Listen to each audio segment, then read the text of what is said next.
Merci pour l'invitation. Tout d'abord, Jean Monnet, un Européen qui a compris profondément que notre continent, l'Europe, a vécu trop longtemps des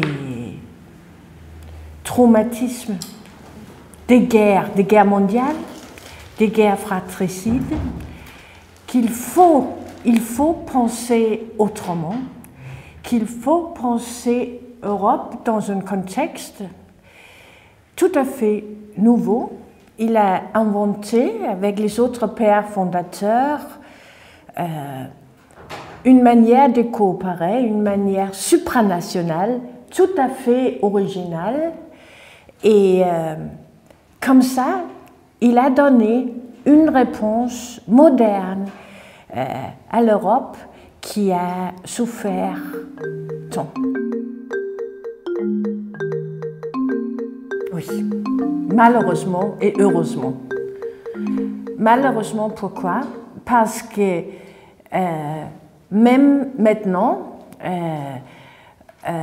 dans notre vie presque postmoderne, on a des tendances nationalistes, on a des tendances racistes aussi, pour vrai dire, ce que fait penser aux République Weimar, ce que fait penser aux des grandes erreurs qu'on a commises en Europe.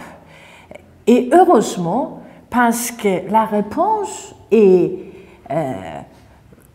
l'Europe. Il faut avoir, comme le chancelier Merkel dit, plus de l'Europe, mais d'une manière, et là je suis très danoise, d'une manière pratique, petit pas, parce qu'il faut avoir un dialogue très près de notre population.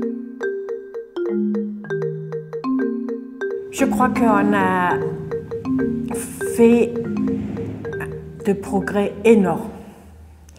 On utilise peut-être trop l'adjectif historique, mais on a vraiment évolué nos sociétés d'une manière fantastique pendant des années 60, 70 et 90. Même l'élargissement, que je sais, est un sujet contesté. Est-ce que c'est parce que nous avons élargi l'Europe tant que nous avons la crise maintenant?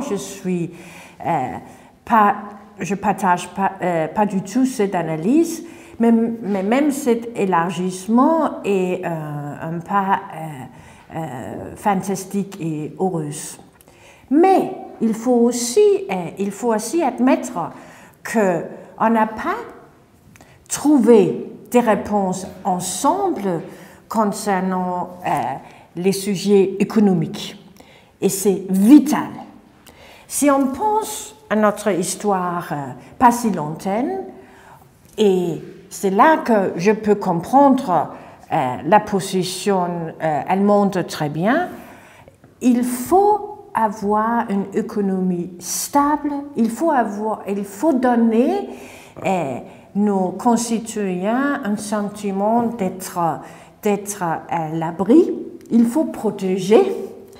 Et là, ensemble, on n'a pas trouvé des réponses propres. On a commencé avec la zone euro et la coopération renforcée, mais on n'a pas trouvé des réponses solides.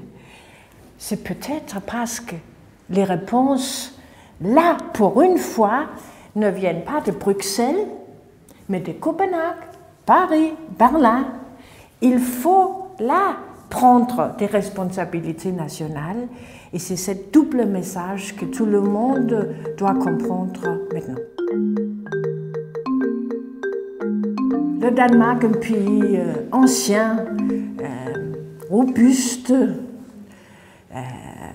qui est assez proche de notre souveraineté, vit ça d'une double manière. toujours double. C'est peut-être aussi ça qui fait l'Europe, pas seulement le Danemark. Le Danemark a fait un vœu un peu un mariage de récent en 1973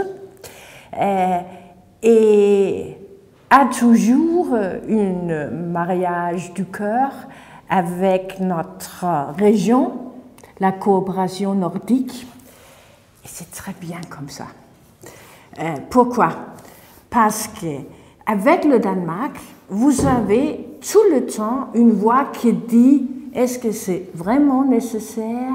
Est-ce que c'est vraiment nécessaire d'avoir une vision si la solution est plus pragmatique? Et c'est parce qu'on est dans l'Europe avec notre cerveau, avec notre pragmatisme. Concernant l'Europe, on n'est pas romantique du tout. Il y a tant de sujets qui sont trop grands pour des États nationaux, même les plus grands. Et là, il faut trouver des solutions ensemble. Mais je voudrais revenir à votre première question.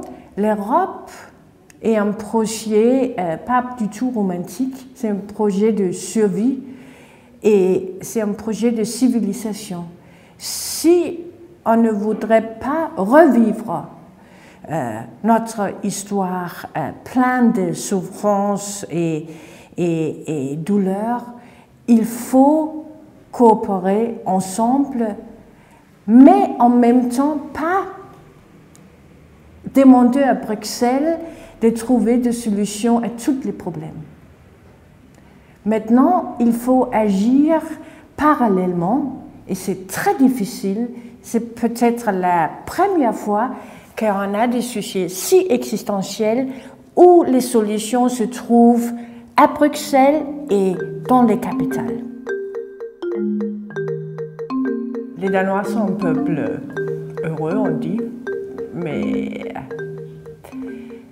surtout optimiste. Et je suis optimiste. Mais il faut voir des problèmes en face. Et là, nous portons tous une responsabilité lourde. Il ne faut pas essayer de minimiser les problèmes parce qu'ils sont graves. Mais je suis tout à fait convaincue que si on essaye de formuler les problèmes ensemble, on a aussi trouvé la solution.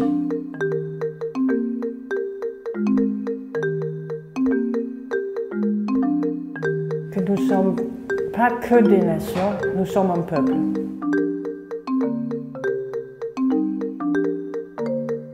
Peut-être un message très républicain.